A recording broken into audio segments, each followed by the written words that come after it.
नमस्ते बच्चों, मैं राहुल त्यागी, आपका विषय अध्यापक। आज मैं आपको ऑनलाइन कक्षा के माध्यम से पाठ नंबर 9 जो हमारा हिंदी सब्जेक्ट में चल रहा था उसको लेकर उपस्थित हुआ हूँ।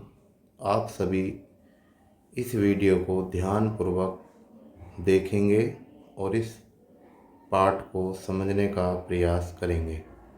बच्चों, मैंने आपको कक्षा के अंदर हरिवंश राय बच्चन के जीवन परिचय को सविस्तार पूर्वक समझा दिया था। फिर भी हम एक दृष्टि में उसे देखते हैं कि जीवन, उनका नाम था हरिवंश राय बच्चन। आप सभी ने बच्चन परिवार को सुना ही होगा।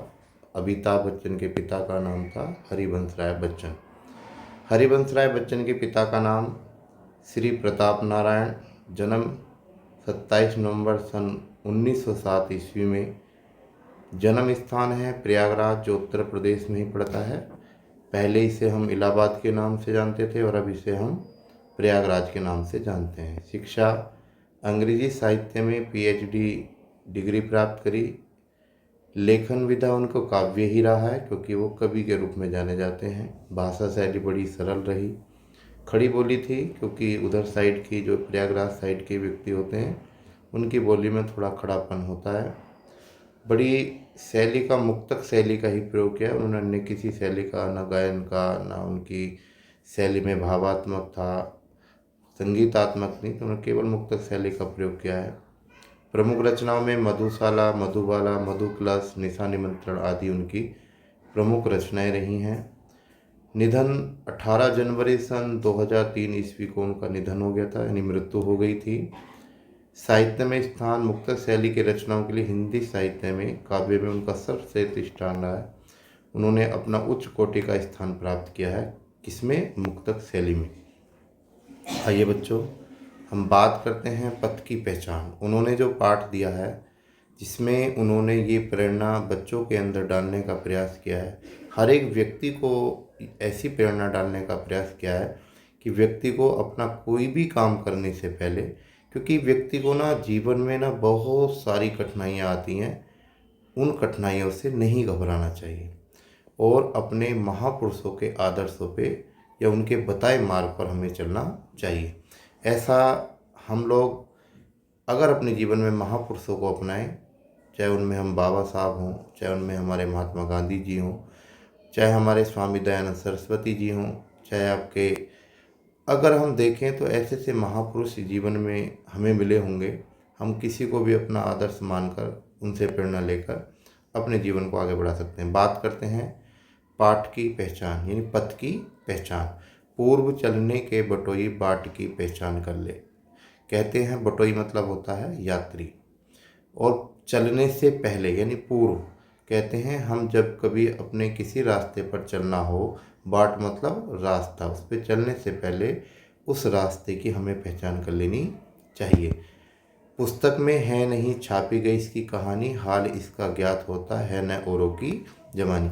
ऐसी कोई भी बात बच्चों पुस्तक पे नहीं छापी गई है जिसके बारे में हमें अभी हाल ही में उनका कोई बात या उसका ज्ञान हमें प्राप्त हो। हमने और ना औरों के मुँह से सुनी है। अनगिनत राही गए इस पर, मतलब ऐसे इतने व्यक्ति गए जिन्हें हम गिन नहीं सकते। इस राह पर चल कर गए, इस रास्ते पर चल के गए हैं। राह से उनका क्या पता, पर गए कुछ लोग इस पर, छोड़ पैरों की निशानी। इस रास्ते पर बहुत सारे लोग गए, उन्होंने क्या किया, चले तो वो गए, हमें नहीं पता कितने लोग गए, पर उनके पैरों की निशानी उस पर रह गई।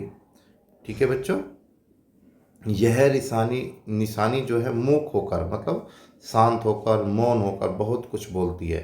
खोल इसका अर्थ पंथी, यानी कह रहे हैं कवि कि आप इसका अर्थ जानो कि ये जो पैरों की निशानी है ये क्या कह रही है। पथ का अनुमान कर ले, जो हमारा रास्ता उसका हमें पहले ही अनुमान कर लेना चाहिए कि इस रास्ते को चलना चाहिए, नहीं चलना चाहिए, आज इधर जाना चाहिए, इधर जाम तो नहीं है। ये सारी बातें ना हमें पहले ही पहचान कर लेनी चाहिए। पूर्व चलने के बटोई बाट की पहचान कर ले, कि हे पथिक, चलने से पहले अपने रास्ते की पहले ही पहचान कर लेनी चाहिए। आगे कहते हैं यह बुरा है कि अच्छा है, व्यर्थ दिन पर इस दिन पर है बिताना।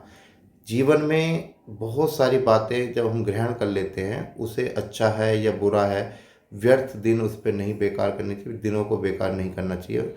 अब असंभव छोड़ यह पथ दूसरे पथ पर बढ़ना। भाई मान लीजिए बच्चों, आप किसी रास्ते पर जा रहे हो, अचानक उस रास्ते पर आगे और पीछे जाम में हम फंस जाएं, क्योंकि अब वो अच्छा है या बुरा है, हमने तो वो चुन लिया रास्ता, अब तो उधर को जाना ही पड़ेगा, क्योंकि असंभव नहीं है छोड़ना, क्योंकि पीछे मुड़ नहीं सकते, आगे बढ़ नहीं सकते, क्योंकि जाम में हम फंसे हुए हैं। तो तू इसे अच्छा समझ, आप उसे ना अच्छा समझ, कहता है कभी कि उसे ना अच्छा मान के चलो, क्योंकि यात्रा तेरी सरल बन जाएगी। सोच मत केवल तुझे ही यह यहाँ पर मन में बिठाना। ये जो समस्या आज आपको आई है ना, ये समस्या केवल केवल आपको ही नहीं है, इस संसार में हर एक व्यक्ति को आती है। इस तरीके से कि हर सफल पंथी यही विश्वास लेकर इस पर बढ़ा है, और हर व्यक्ति को विश्वास है कि मैं यहाँ से निकल जाऊँगा। तो इसी पर आज अपने चित्त का अवधान कर ले और अपने मन को इसी पर ही लगा ले, क्योंकि जो हमने चुनाव कर लिया है जीवन में जिस रास्ते पर चलने का, चाहे हमें कुछ भी बनना हो, आईएएस बनना हो, पीसीएस बनना हो, टीचर बनना हो, इंजीनियर बनना हो, डॉक्टर बनना हो, अगर हमने ये ठान लिया है, उस पर हम चल पड़े तो बहुत सारी कठिनाइयाँ जीवन में आएंगी। उन कठिनाइयों को नहीं छोड़ना चाहिए। इसलिए कहते हैं, हे पथिक, चलने से पहले अपने इस रास्ते की पहचान कर ले। है अनिश्चित किस जगह पर सरित गिरिर गिरवर मिलेंगे, अर्थात नदियाँ, पहाड़, गड्ढे, कुछ नहीं कह सकते, क्योंकि अनगिनत हैं ऐसे रास्ते हैं जहाँ पर पता नहीं कितनी समस्याएं हमें आएंगी। है अनिश्चित किस जगह पर बाग वन सुंदर मिलेंगे, कह नहीं सकते बच्चों कि आपको रास्ते में कहाँ पर बाग बगीचे वन आदि आपको मिल जाए। आगे कहते हैं, किस जगह यात्रा खत्म हो जाएगी यह भी अनिश्चित है। बच्चों, यात्रा का कुछ नहीं पता।